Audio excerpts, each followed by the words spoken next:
नमो नमस्ते गुरवे महात्मने विमुक्तसंगाय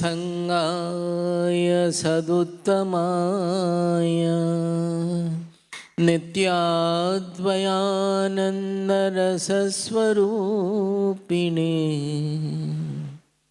भूम्ने सदा पारदयाम्बुधाम्ने नमस्ते नमस्ते विभो विश्वमूर्ते नमस्ते नमस्ते चिदानन्दमूर्ते नमस्ते नमस्ते तपोयोगगम्य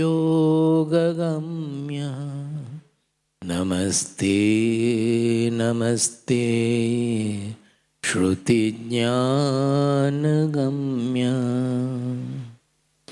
स्वाराज्य साम्राज्य विभूतिरेषा भवत्कृपा श्रीमहिमप्रसादात् प्राप्ता मया श्रीगुरवे महात्मने नमो नमस्तेस्तु पुनर्नमोस्तु नमो नमस्तेस्तु पुनर्नमोस्तु नमो नमस्तेस्तु पुनर्नमोस्तु नमस्तस्मै सदैकस्मै कस्मै चिन्महसे नमः यदेतद्विश्वरूपेण राजते गुरुराजते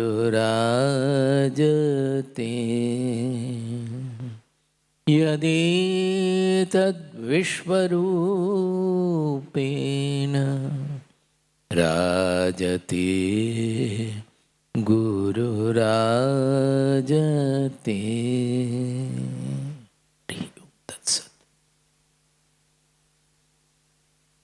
तव कथामृतं तप्तजीवनं कविभिरीडितं कल्मषापहं श्रवणमङ्गलं श्रीमदाततं भुवि गृह्णन्ति ये भूरिदा जनाः तव कथामृतं तप्तजीवनं कविभिरीडितं कल्मषापहं श्रवणमङ्गलं श्रीमदाततं भुवि गृह्णन्ति ये भूरिदा जनाः भुवि गृह्णन्ति ये भूरिदा जनाः। This is from Gopika Gita, first one. You all of you know. Actually, last year in this, I had spoken on the Rasa Lila, particularly from the Gopika Gita also, and tried to share and explain the very fundamental truth of Rasa Lila. This time I have come back to a sort of different kind of a sadhana. The title given is How Parabhakti Transcends Liberation, or How Parabhakti Transcends Moksha. How Supreme Devotion Transcends Liberation. So going into it, we have to understand both the terms moksha and the parabhakti. Moksha, first of all of us have some idea, at least some religious idea about it, because our Sanatana Dharma is based on the fourfold Purusharthas. Purushartha means the whatever we have to attain or we can attain by our Purushakara. Purushakara means the self-effort. The fourfold gains we can have or we should have in life by applying our self-effort. That is the dharma, artha, kama and moksha. The last one is moksha. Now all these four, we have to apply our effort, our self-effort. That is, there is effortfulness involved. How it happens is that dharma, generally we learn from the guru or the teacher. In our ancient time, we used to learn in staying in the Gurukula. Because the education in our country was not like the modern, just a theoretical education. It was a growth of the personality and character, particularly the character. It was fully a characteral education, making us fit for a fulfilling life. This is very important. We are born in this world as bound by several things. We should live the life in the manner that we can outlive all the bondages. That has been the idea of our rishis, of our thinkers in our country. How we have forgotten it, particularly our leaders also, and it has been neglected even after we got freedom. We can say that the British people, they spoiled our education system, but after our independence we have 70 years, 75 years have passed. So why we did not even try to incorporate the very fundamental education which was there in our country. The pathashalas which were there in our country, about Bengal I know, during the British rule all the pathashalas were completely removed. They saw that the pathashalas are eliminated because how could they understand that this education, if the Indians, if the people of Bharat, this education is the fundamental spine of this Bharat, and if we can somehow destroy this education, we will be able to rule. Otherwise, we will not be able to rule. And they were successful in destroying our education system, which was based on the Gurukula. Now then, why Gurukula? Because staying with the Guru, staying in the association of the teacher was of utmost importance in this learning. In Srimad Bhagavatam also, you will repeatedly find that the kind of the bhakti or the purity, it is had easily by the association of the saint or teacher or guru. It cannot be had only just by listening to lectures or reading about the truth from the Shastric Granthas. One has to acquire, one doesn't have to, it automatically happens. If we stay in the Guru Sangha or in the association of the teacher with humility, then automatically the Guru is always always yearning to bestow the qualities to the disciples.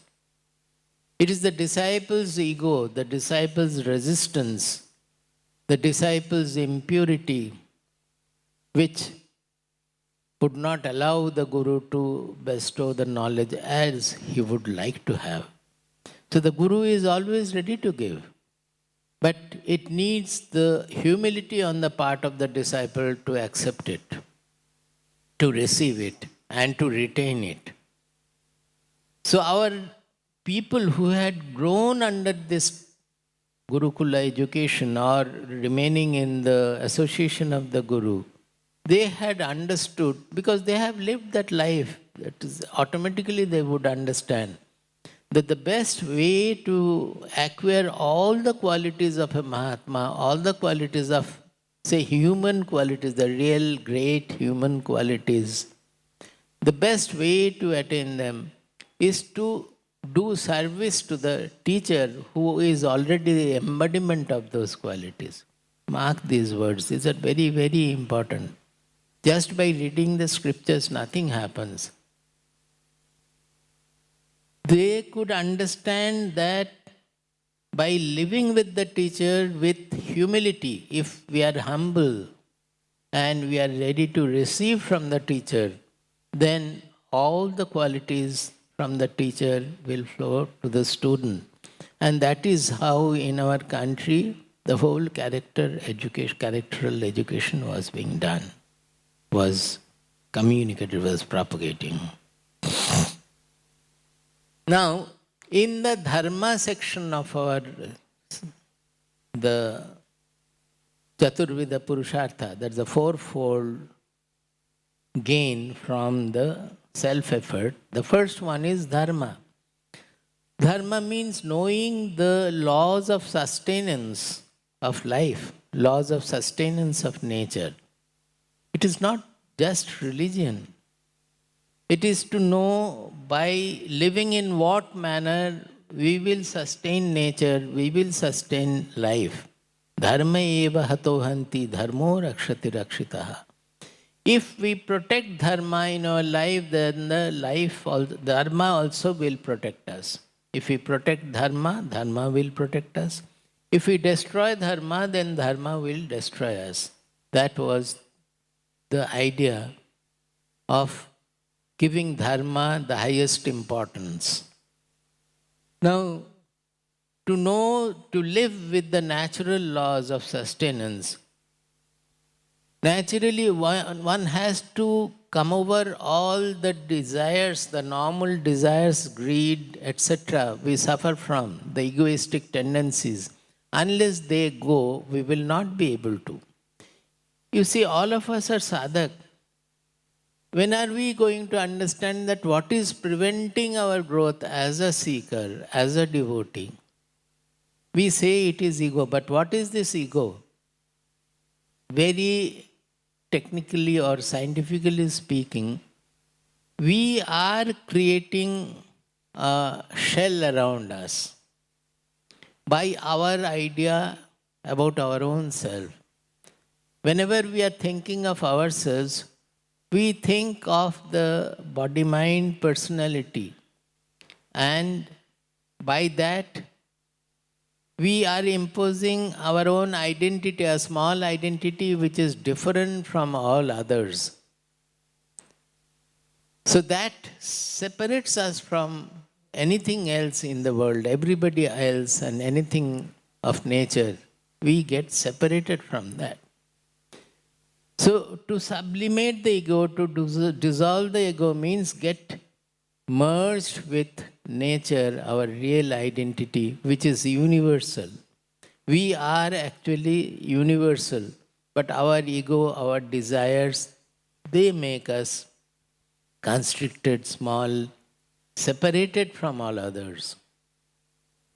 So, when we may read many qualities, suppose in Bhagavad Gita, each chapter is discussing about the qualities. Say, the 13th chapter, the 12th chapter for the devotees, 13th chapter for the jnanis, knowers, the 2nd chapter for the sthita prajna. All these qualities we may read.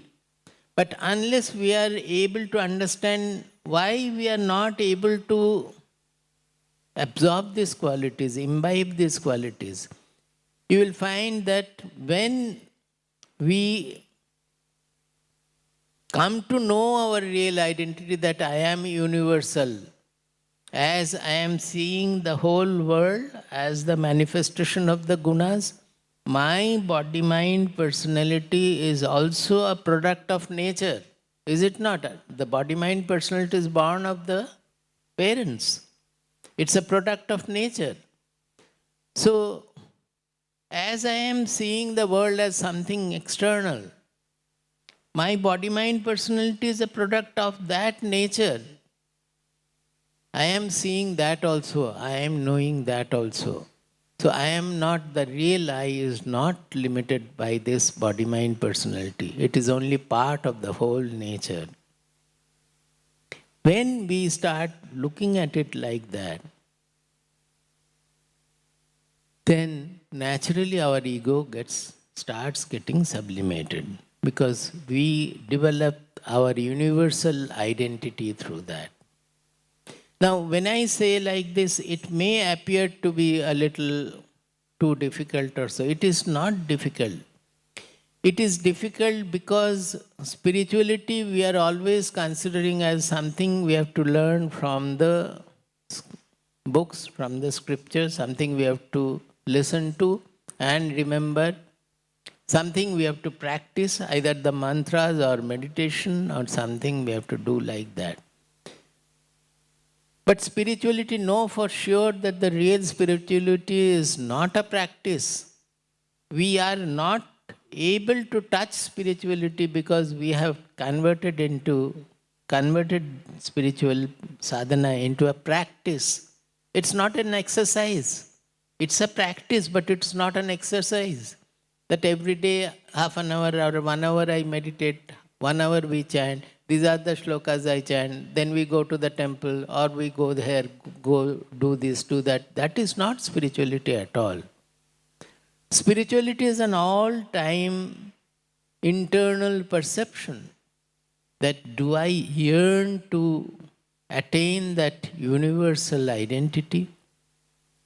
Do I yearn to become, as the rishis have said, that we are unaffected, unchanged, immortal, that Shinvantu Vishve Amritasya Putraha, that we are all the children of immortality? Are we interested in heeding the words of the rishis and trying to absorb that? That will be an aspiration, a perception within, which will change all our activities. Not only activities, the main change needed is in our thoughts, in our bhavas. Activities we don't have to always watch. People become sadhak and they go on watching their activity. Oh, I did this wrong, I did this wrong. It's not needed. Whatever expressions, activities, behaviors we have, they are all expressions of our thoughts. The thoughts are expressions of our bhavas. If our bhava undergoes a change, transformation, then automatically the thoughts, if the bhava becomes noble, if the mindset becomes noble, then the thoughts also will become noble. Then the actions also will become noble. They are all coming from, basically from the bhava. So the real spiritual sadhana is to think of this, is to absorb this bhava, this universal bhava, universal identity, and live with that, perceive that every moment if possible. That is the real sadhana. Now, in dharma itself, where they were learning in the Sangha, in the Guru Sangha, remaining in the Gurukula, most of these qualities which the Upanishads speak about, actually in YouTube now, in the program I am speaking from the Taittiriya Upanishad. I am surprised, amazed to see that how much emphasis they have given in developing the qualities of the students in Gurukula. Those qualities they automatically would develop by remaining with the Guru. And then through their life as they live, when they are leaving the Gurukula, going for getting married or earning something, going out in the life, the Guru is giving the Upadesha that how you should live, how you should behave. If we can follow those instructions, automatically we will grow in spirituality and we will become liberated. So, moksha comes as a step-by-step level in our country, that we learn dharma, then when we have learned, we have graduated from the school, we go to earn, and there the dharma is kept away. We earn as much as we like in any manner we want. No. The whole purusharthas, they are based on the fundamental purushartha of dharma, that whatever we earn, we have to earn following dharma, following the codes of dharma, not abandoning dharma. So the dharma gets reinforced, and through practice, through our life in the world, the dharma becomes really practical and implemented through our behavior, and it gets consolidated in the person, in our mind, in our intelligence, by earning and by living a household life also. What is the third one? It is dharma, artha, kama. After earning artha, with that we are supposed to fulfill our rightful desires. People say that in spirituality always you say that all the desires have to go. Yes, all the desires will automatically go when you know the truth. It will fall off. But in the normal life, those who have not taken to that in the household level, in the beginning and other places, to a certain extent, whatever the rightful desires of our mind, that has to be fulfilled. The rightful desires have to be fulfilled. So, in fulfilling the desires, in fulfilling the kama, we are not supposed to flout the dharma. We are not supposed to forget the dharma. As we live the life earning money and fulfilling our rightful desires, they only consolidate the qualities we have learned in the Gurukula during the practice of during the learning of a dharma. So whatever we have learned in the Gurukula, in our brahmacharya, that gets further reinforced and gets a full practical model through our earning and through our fulfilling of desires. So the whole life becomes an exposition of all the three. The greatest benefit of all this is such that if following dharma we earn, we will never become slave to artha. If in gaining artha we follow dharma, we will never become slave to money. Money will be slave to us. We will not become slave to money. Look into your mind and find out what is true of you. If you do that, following dharma, if we fulfill our desires, then never desires will overpower us. We will live and outlive desires. We will, by living the desireful things, we will outlive them and we will be freed of desires. See the beautiful plan our rishis had given. How a human being should live a proper life and finally get liberated before he leaves his body. So by the time we have lived the household life, say by about 40 years, 50 years, those days they used to think 50 years, when even a king will have to leave and take to vanaprastha. Why? Because in spite of all this, in spite of all the qualities, there will be certain bondage still remaining, because we have not done the practice of discovering our real self, which is done in spiritual sadhana. So there will be always a pressure in the mind that I want to become free. Whatever I wanted to do, maybe I have done it, but I have not been able to get over the possessiveness fully. Maybe I have not been able to outlive the desires fully. Still some bondages are lying here, there. So this yearning for the liberation, that is what is called moksha. So moksha also comes from one abhava bodha. Abhava bodha means a feeling of insufficiency. In Bhagavad Gita, you will find that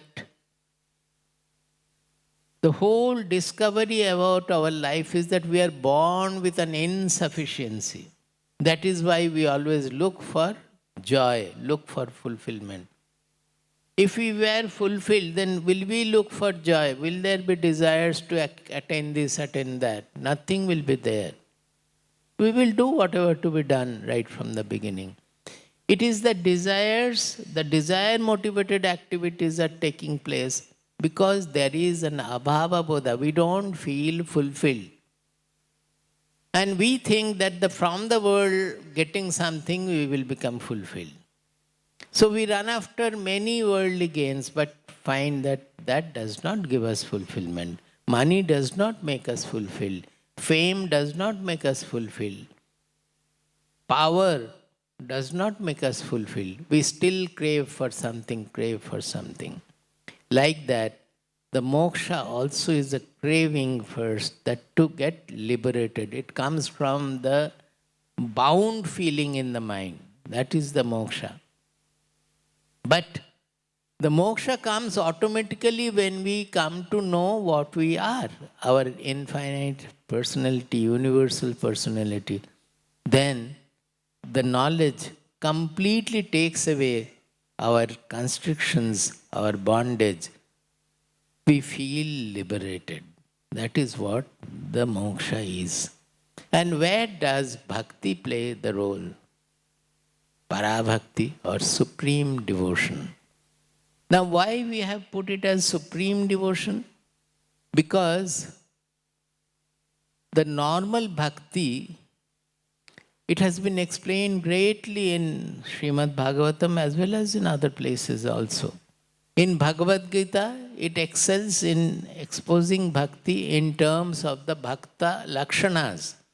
That means they have very clearly exposed bhakti as an assembly, a conglomeration of about 20 or 24 qualities. So it is not enough if you do puja the whole 24 hours also. If you are reading Bhagavatam throughout the day also, Bhagavad Gita's 12th chapter does not qualify you as a bhakta unless you have those qualities in appreciable measure. In Srimad Bhagavatam also, all these qualities have been enumerated in chapters after chapter everywhere. And they are repeating everywhere that where lies the ultimate bhakti. So the bhakti, truly speaking, it is not puja, nor reading devotional text, nor chanting throughout the day some devotional songs or singing bhajans or chanting devotional things.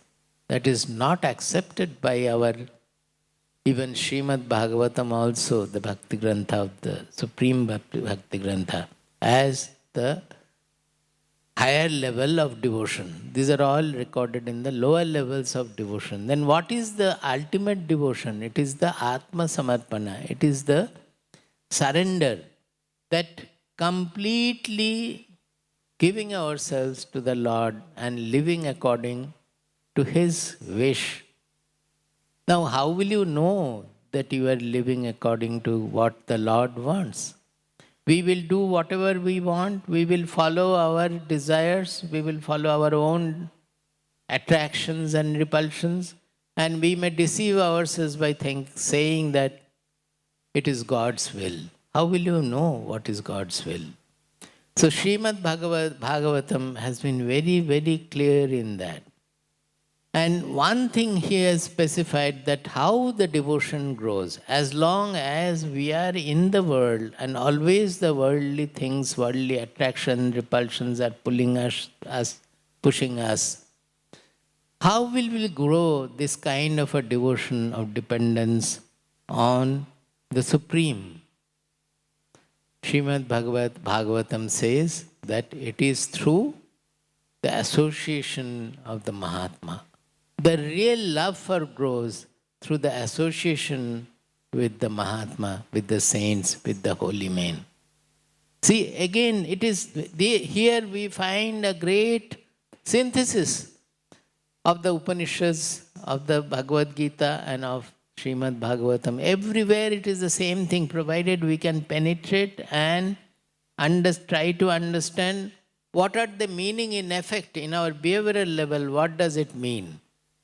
If we just read and even lecture on it also, it is not going to happen. We have to see how these things get applied in our life and how they manifest through our behavior by our interactions. Then all the texts, they are saying the same thing. One or two shlokas I thought, so many days throughout the day you are listening to Srimad Bhagavatam, so I don't want to, I'm not an expert in it, neither I know much about it. Generally, I don't like to speak like this also. Whatever is my interest, I would like to share with people who are interested in that. Preparing and lecturing is not with me generally. So I thought that I will share some of the deeper fundamental truths which I felt that I have discovered or it has come to light through the life I have lived. If we can share that and some people might be benefited through that, that is the idea. See, in the Uddhava Gita, that is almost the last skanda, 11th skanda of Srimad Bhagavatam, after Sri Krishna has completed his instructions, the instruction contains everything in life. Again, as I was talking about Taittiriya, here also in Uddhava Gita, all the instructions are there in a little different language, in a little different manner. But if we are going to apply, it is all the same. There is no difference at all.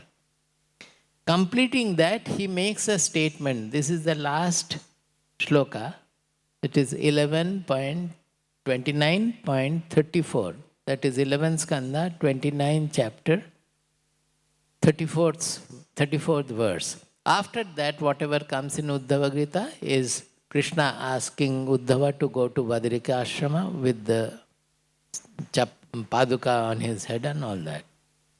So the instruction is over, and this is the last instruction where he says, Matyo yada tyakta samasta karma. Matyaha. Our scriptures repeatedly remind us that you are Matyaha. Because you will not listen that Shinvantu Vishve Amritasya Putraha. We are not able to give value to that we are Amritasya Putraha. Do we? We know, we don't. So they are reminding that the life we are living, it is Matyaha, we are mortal. We are holding on to our body, and along with that we are holding on to our people related to the body. We are holding on to the property and wealth related to our body, mind, personality. We are holding on to power and likes and dislikes related to that body, mind, personality. That body, which body is going to fall any time, any day. So are we not Matyaha? So the Shastras, the Rishis know that we forget that we are Matyaha. So often you will find they call us Matyaha so that we remember that this body is not going to be permanent. Very soon, anytime, not very soon, anytime it may fall dead. Matyo yada tyakta samasta karma. Whenever we say karma, means it is desire motivated karma, self-centered karma, selfish karma. It may not be selfish always, but self-centered. That I consider myself as a small being separate from all others, and whatever we do, I want this, I want that, I don't want this, I don't want that. With that kind of a motivation, we do everything. So what he says is that Matyaha yada tyakta samasta karma. When we leave all the desire motivated actions, then what do? We will sit in meditation and not do anything. We have to do something. Even if our body doesn't move, we are still thinking. The karma goes on. So tyakta samasta karma means leaving all desire motivated karma. Because what are the karmas we are doing? Whatever I like, I am running after that, clinging to that and running after that. And whatever I don't like, I am intolerant about, I am trying to avoid that. I am fearful of facing that. I am anxious of losing what I like and facing what I dislike. Is it not our life of karma? That karma, tyakta samasta karma, all that a devotee will have to live. Matyo yada tyakta samasta karma, nivedita atma, vichikishito me. Nivedita atma, nivedana. That means they have completely resigned themselves. He has completely resigned himself to me. Krishna or Bhagavan is saying that resign himself to me. That means he has taken me as the refuge. How will you know that I have resigned or I have taken refuge in God? You have to judge. If you have really taken refuge in God, then you cannot have any complaint about anything in life. Do you accept it? Any complaint means whatever is happening in life, it is given by God, is it not? It has come from God. So, if I complain about anything in life means I have not accepted what God has given me. About any situation, about our property, about anything. Mine, anything. So it means a great acceptance of everything.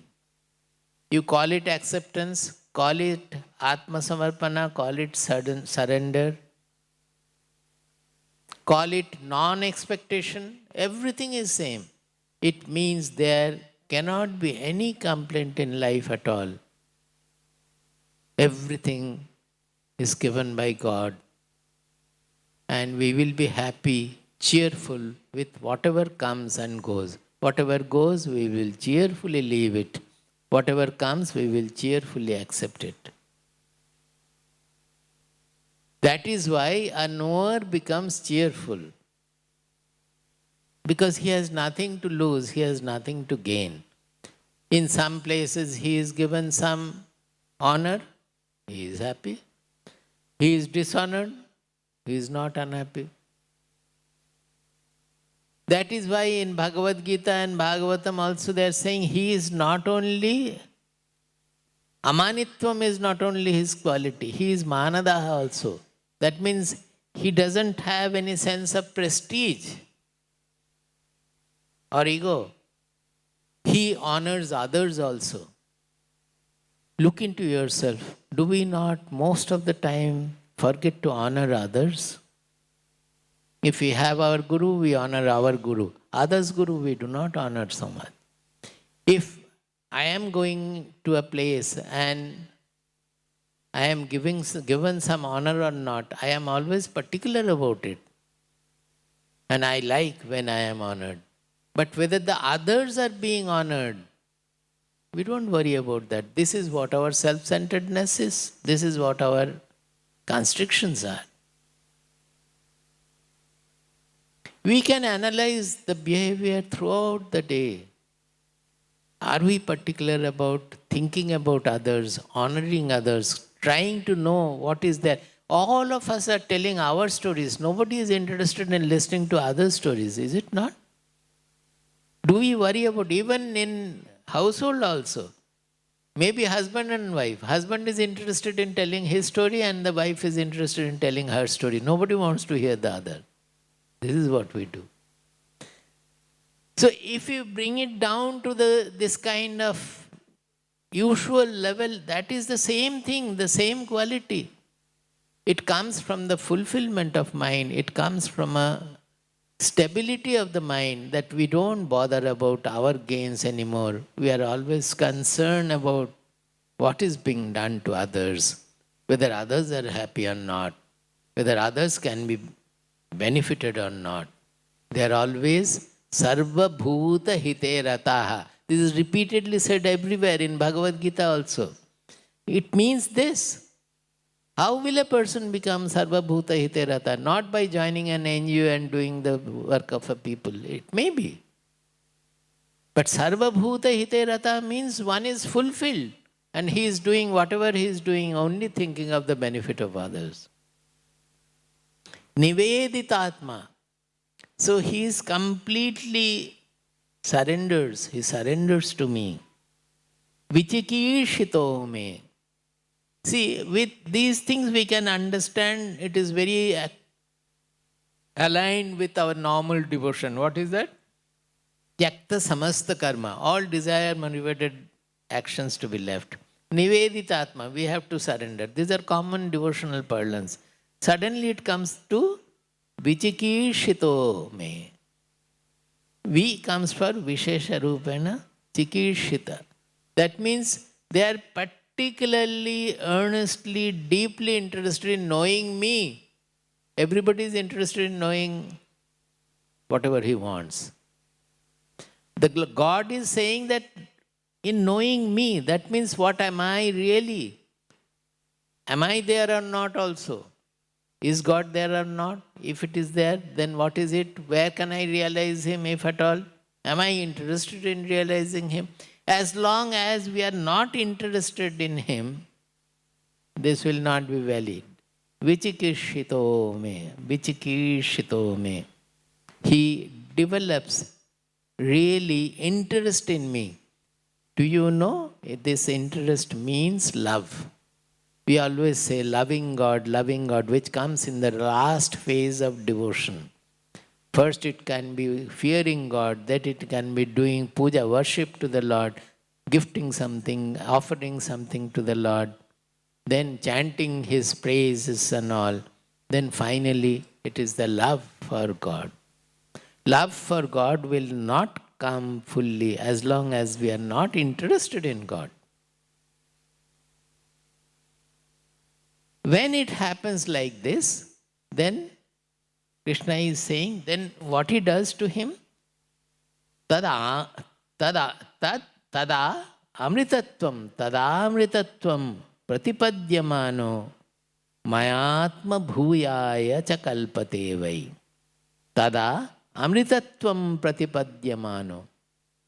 Then I make him fit for realizing his immortality. Is it there? I can continue, no?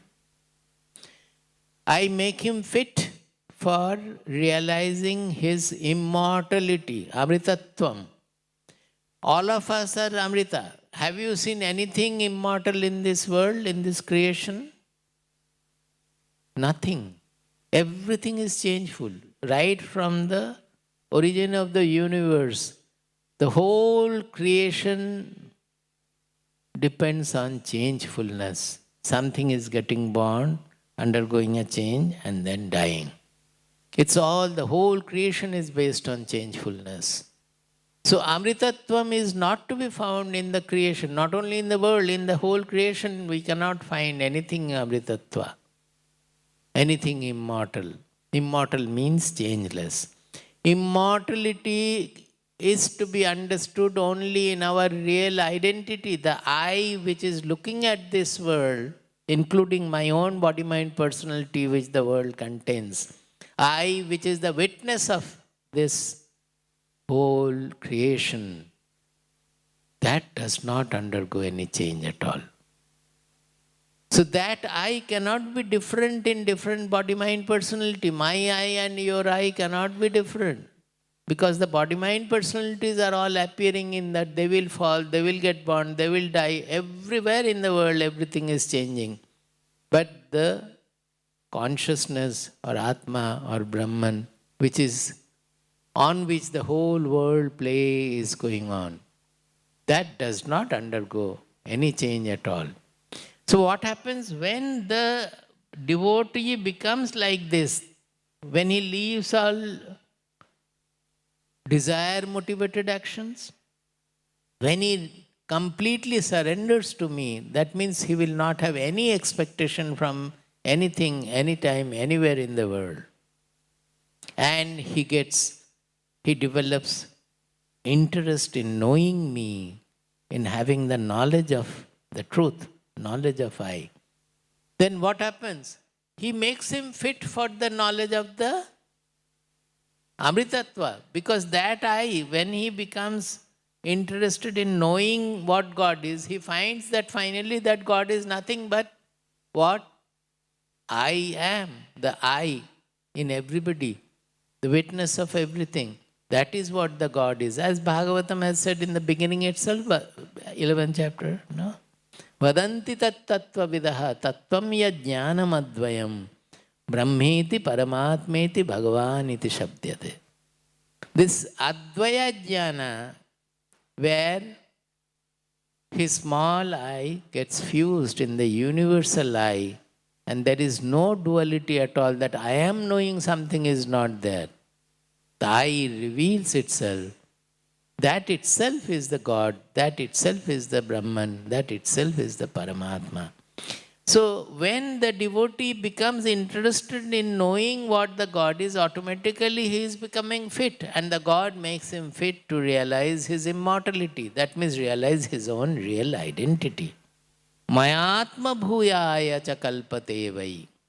And what happens? By that, finally he becomes identified with me, Krishna says. Because we should remember, whether it is Bhagavad Gita or Srimad Bhagavatam, Krishna is one who has identified with the universal Atma. Whenever he is referring to me, that means Krishna, it is not his body-mind personality. He is a person who has shifted his I-ness from the body-mind personality to the universal witness I. So identifying with the universal Brahman or Atma and identifying with Krishna is the same, provided you know Krishna, that he is a knower of truth and he has identified with him. At that time, no duality will be there, nothing will be there. Last year I had discussed the Rasa Leela there. The Gopikas, they lost the whole joy and lost Krishna also, started missing Krishna. When for a moment they became conscious of the world and started becoming either proud or abandoned. That means they became conscious about what is happening with the other Gopikas or with me or with here, there. The mind became small. They were no more identified with Krishna. When they were identified with Krishna, they will not know also who are there around. How can they know? That is how Krishna was with all of them. They were all identified with their real identity. That is what the Krishna was. And the moment they lost it, they became usual human being, started suffering by missing Krishna. So, tada amritatvam pratipadyamano maya atma bhuyaya cha kalpate vai. With this, Krishna finishes his message to Uddhava. So I thought of discussing about it. He says a little before that in 11.11.48, he emphasizes that it is the Satsanga. Everywhere in Bhagavatam or anywhere you can say, Satsanga, Satsanga, Satsanga. Why? Just what I said in the beginning. It is in the association of the Guru, in the association of the saint, association of the Sat, that we imbibe all the qualities he is embodying. So, any real spirituality, to gain any or to have the real spirituality, it is easiest to have it by in the association, remaining in the association of the Guru or teacher or a saint. It will automatically pass on to the disciple also. Prayena bhakti yogena satsangena vina uddhava, vinodhava. prayena bhakti yogena satsangena vinodhava. O Uddhava, prayena satsangena bhakti yogena nopaya vidyate samyak prayanam hi satam aham. Aham satam prayanam hi. Samyak prayanam hi. Samyak means, in some book it is a little different. It is sadhyang. That word is not very common. In some cases they have replaced it with samyak. Samyak prayanam. Prayanam means refuge. That means samyak prayanam means proper refuge. Satam samyak prayanam aham hi. For the good people, for the devotees, I am the real proper refuge. God is the refuge. He says, na upayo vidyate samyak prayanam hi satamaham. Na prayana vidyate. Na upayaha vidyate prayana bhakti yogena satsangena vina. O Uddhava. That is, other than gaining the bhakti yoga through satsanga. Bhakti yogena, satsangena bhakti yogena prayana. Sadharanata. Prayana means generally. Other than gaining bhakti yoga through satsanga, it seldom happens for anybody to take me as the proper refuge, remaining under my refuge. See, we may read about devotion, we may write about devotion, we may lecture on devotion, but will we have the refuge in Lord?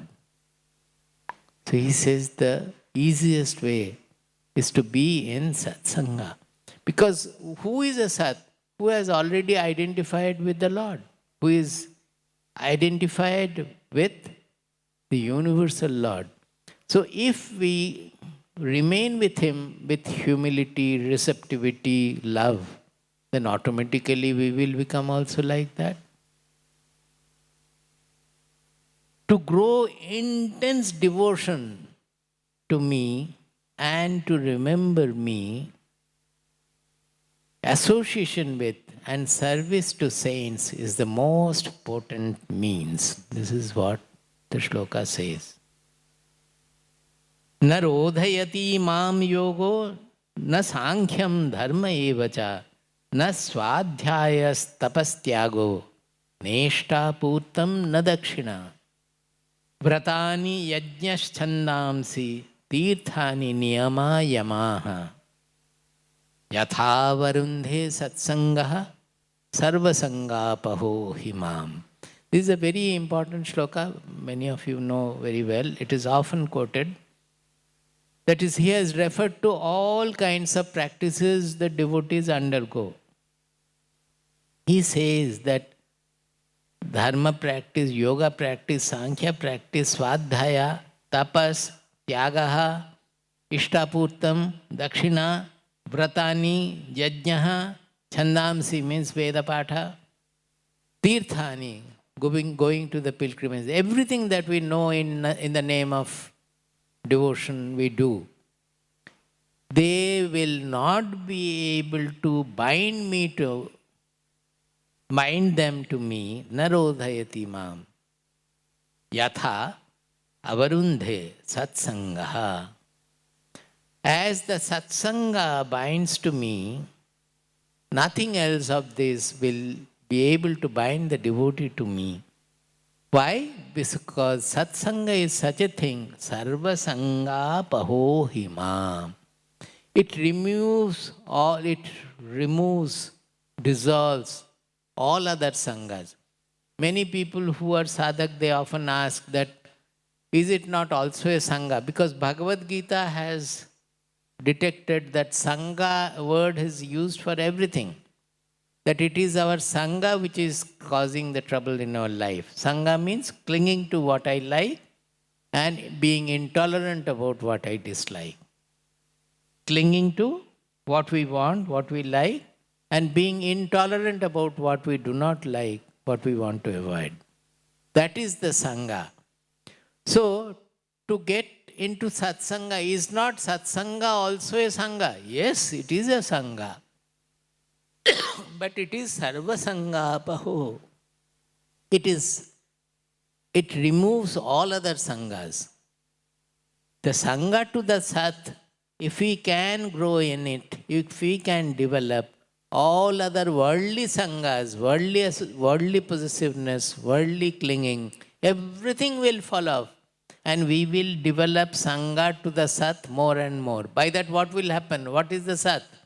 It is not anything small. Sat is infinitude. Sat is the consciousness, the Atma, the Brahman, on which the whole world appears to be. So if you develop more and more Sangha to the Sat, you are not becoming small, constricted. You are expanding and becoming the Sat.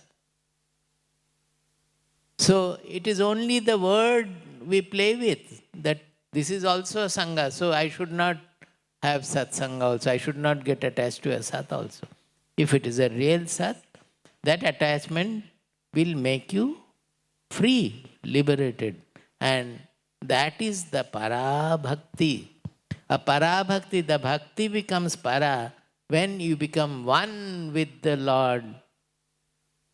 When there is no difference with the you and Lord are not different. Generally we are praying to the Lord.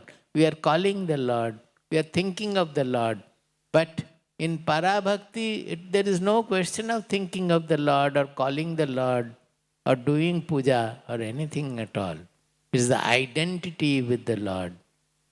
We, through knowledge, when the ajnana is removed, through jnana, when the ajnana is removed, we find that we are already in that universal Lord, identified with the universal Lord.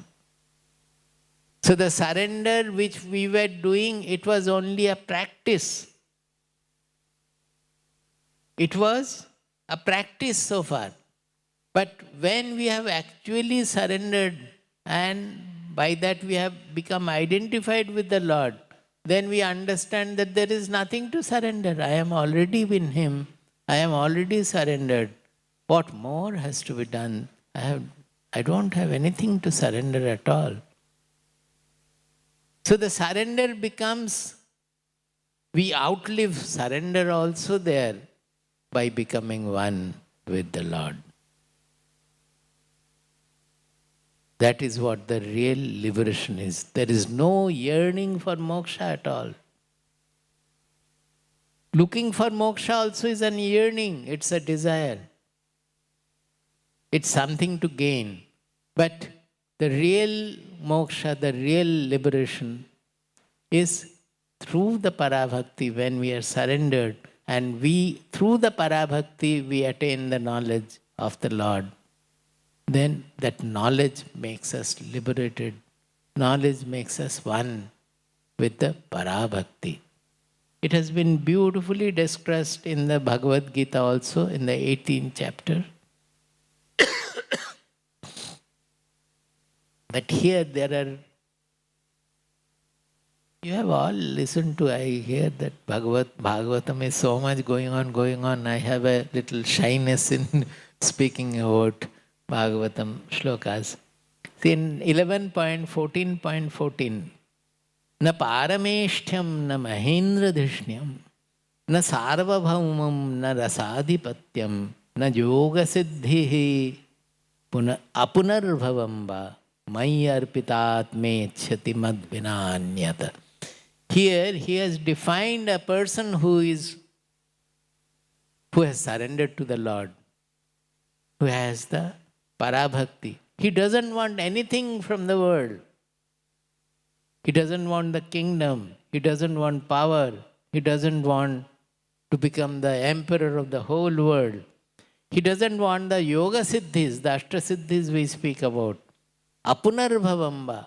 He doesn't want the so-called moksha of I should not get born again, the liberation, the usual liberation, the religious liberation we talk about. He doesn't want anything at all. Mai arpita atmechati. Mai arpita atmechati mad vina anyat. He doesn't want anything other than me, the Lord. Nirapeksham munim shantam nirvairam samadarshanam anubrajamyaham nityam puyayeti angrirenubhi. Puyaya iti angrirenubhi.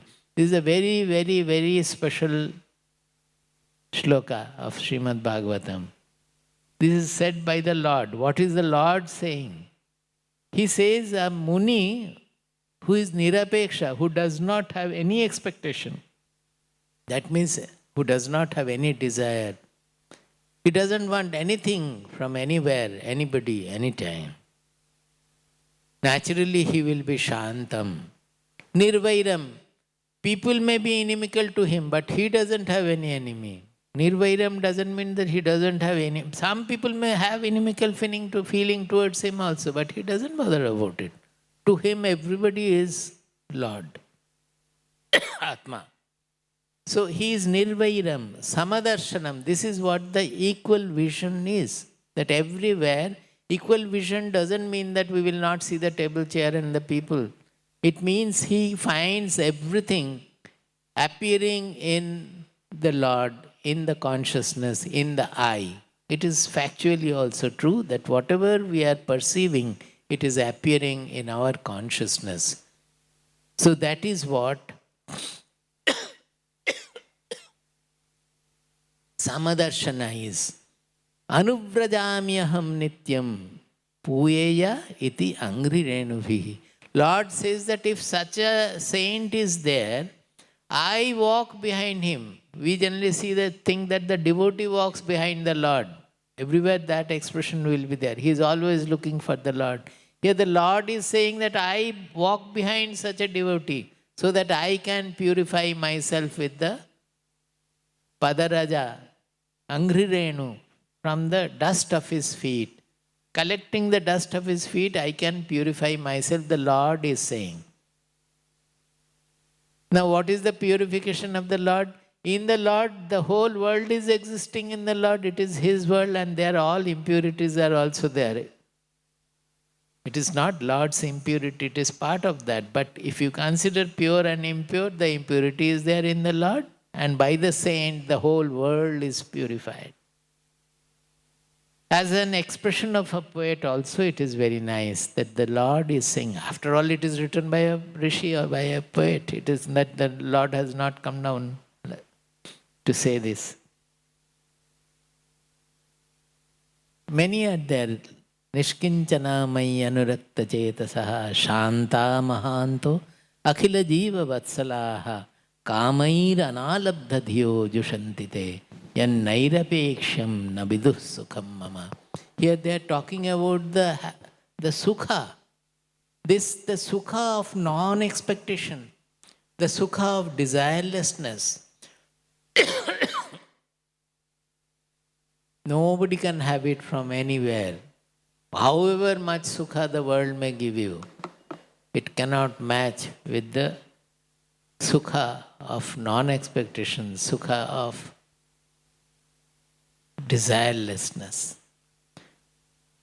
Then comes a shloka which is almost parallel to Mundaka Upanishad shloka.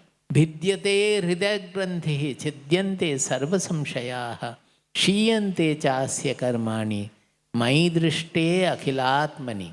This last portion is different. Kshiyante chasya karmani tasmin drishte paravare is Mundaka Upanishad. Here it is maidrishte akhilatmani.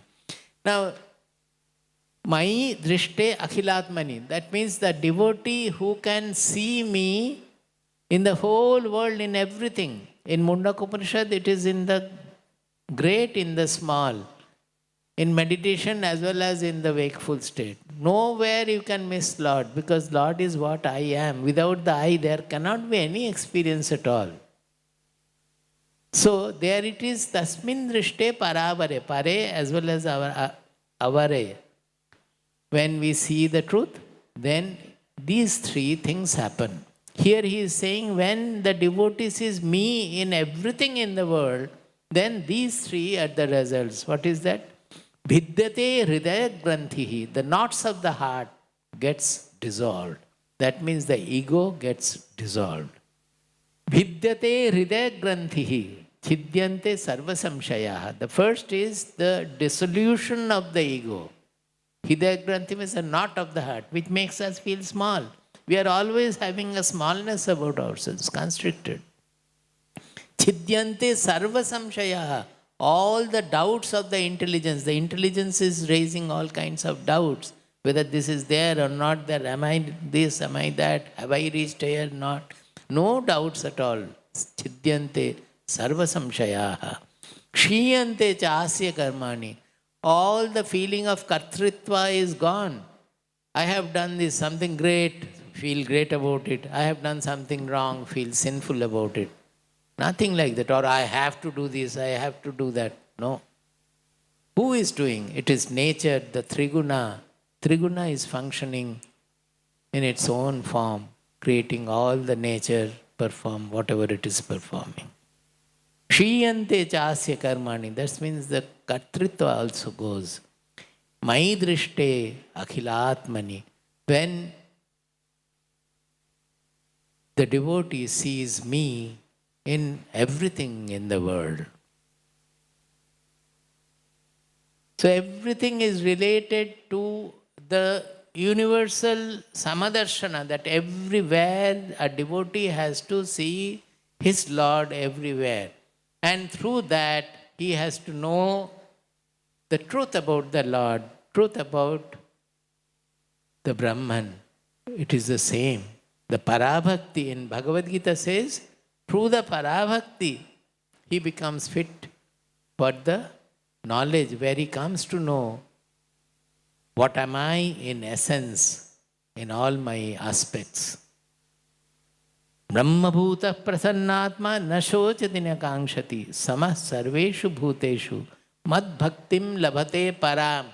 Here the word para is used. Mad bhaktim labhate param. When he is having Brahmabhuta prasannatma, when he has already attained that universal dimension, he has become prasanna and samadarshana, samah sarveshu bhuteshu, mad bhaktim labhate param. Through that Brahmabhutaha, he attains the parabhakti.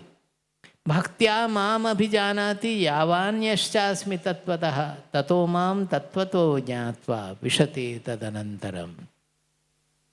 Through that bhakti he comes to know who am I in essence, what are my different aspects. Yavan yaschasmi tatvatah tato mam tatvato jnatva vishate tadanantaram. He enters me, he becomes identified with me.